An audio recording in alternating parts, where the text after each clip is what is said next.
बिस्मिल्लाहिर्रहमानिर्रहीम। अस्सलाम वालेकुम। आज मैं आपको तंदूरी चिकन बनाना सिखाऊंगी। इसके लिए आपको 1.5 किलो चिकन, 1.5 kg चिकन चाहिए। इस तरह से मैंने इसके ऊपर कट्स लगा लिए हैं, ऊपर भी कट्स लगा लिए हैं 3 और 2 नीचे भी कट्स लगाए हैं। इसके पिछली साइड पे भी एक कट नीचे और एक कट ऊपर लगाया है। और मेरे पास इधर 7 लेग पीस हैं। और इसके लिए आपको 3/4 तेल चाहिए, तकरीबन आधा cup lemon juice fresh, 1.5 teaspoon आपको सुर्ख मिर्च पाउडर, 1 टीस्पून आपको धनिया पाउडर, 1 टीस्पून जीरा पाउडर, 1 टीस्पून कसूरी मेथी, हाफ टीस्पून काली मिर्च पाउडर, हाफ टीस्पून हल्दी और नमक हस्बे ज़रूरत, रेड कलर, 1 अदद कोयला,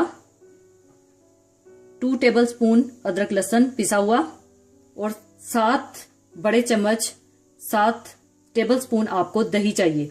और दही आपने गाढ़ा लेना है। दही का हिसाब रखना है आपने।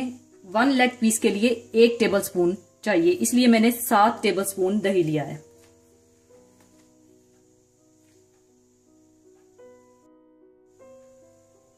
सबसे पहले आपने हाफ लेमन जूस,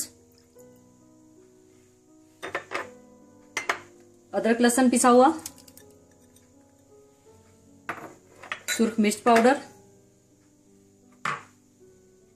और नमक, ये मिलाकर आपने चिकन पर लगा देना है।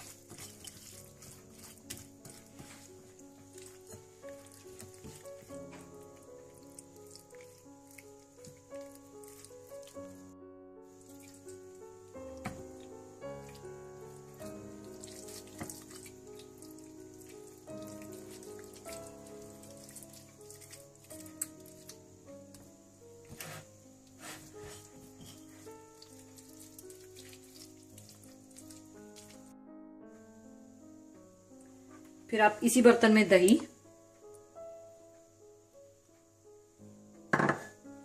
लेमन जूस, धनिया पाउडर, जीरा पाउडर,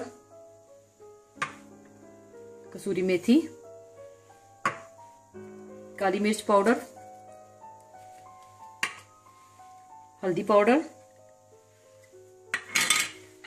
रेड कलर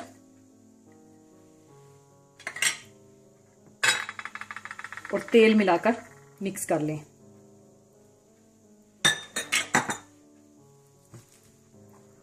ये इसका सेकंड स्टेप है।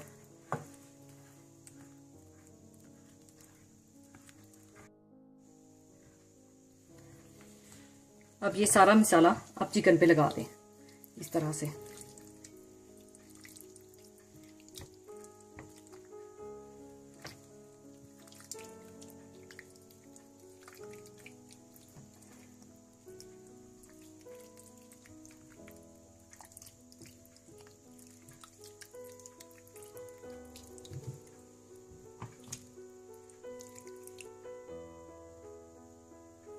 इस तरह से आप चिकन को मैरिनेट करके 1 से 2 घंटे के लिए फ्रिज में रख दें या छोड़ दें इसको।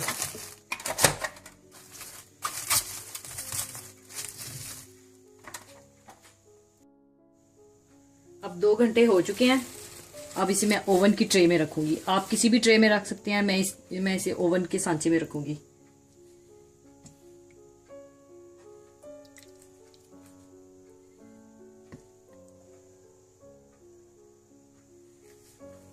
अब ये सारा मेज़ा भी आप ऊपर डाल दें।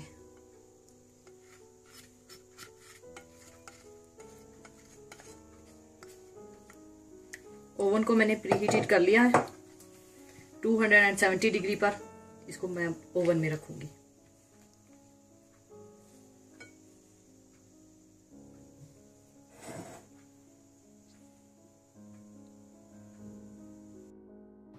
अब मैं इसे ओवन में रखूंगी और 30 मिनट के बाद चिकन की साइड्स चेंज करूंगी।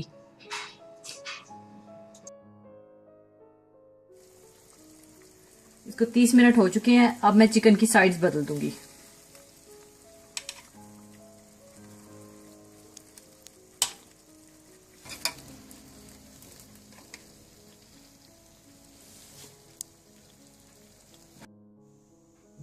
दूसरी तरफ मैंने कोयला तैयार कर लिया। चिकन तैयार हो चुका है। इसको 1 घंटा लगा था ओवन में।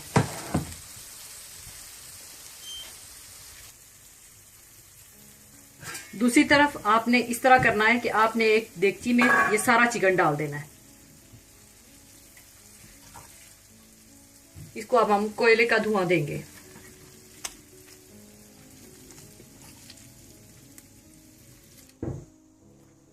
अब मैं कोयला इसमें रख लूंगी और इसके ऊपर थोड़ा सा तेल डाल दूंगी 1 टीस्पून और इसका ढक्कन बंद कर दूंगी तकरीबन 3-4 मिनट के लिए।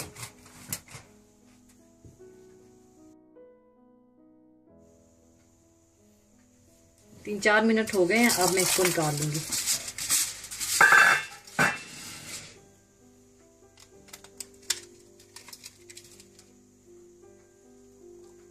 ये आपको बिल्कुल उसी तरह मजा देगी जैसे बारबेक्यू का।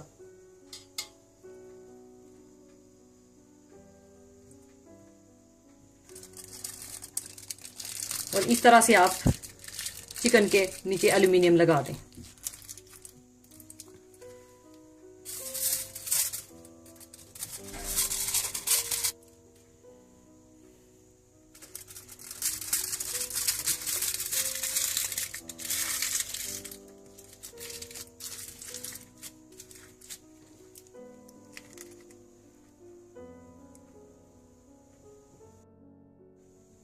बहुत ही मजेदार चिकन तंदूरी तैयार है। आप इसको पोटैटो शाही सैलेड के साथ खा सकते हैं, पुदीने और हरे धनिए की चटनी के साथ खा सकते हैं। बहुत ही मजेदार बनेगा। और पोटैटो शाही सैलेड की रेसिपी मैं आपको अपने दूसरे वीडियो में दे चुकी हूँ। अपनी दुआओं में याद रखिएगा। अल्लाह हाफिज।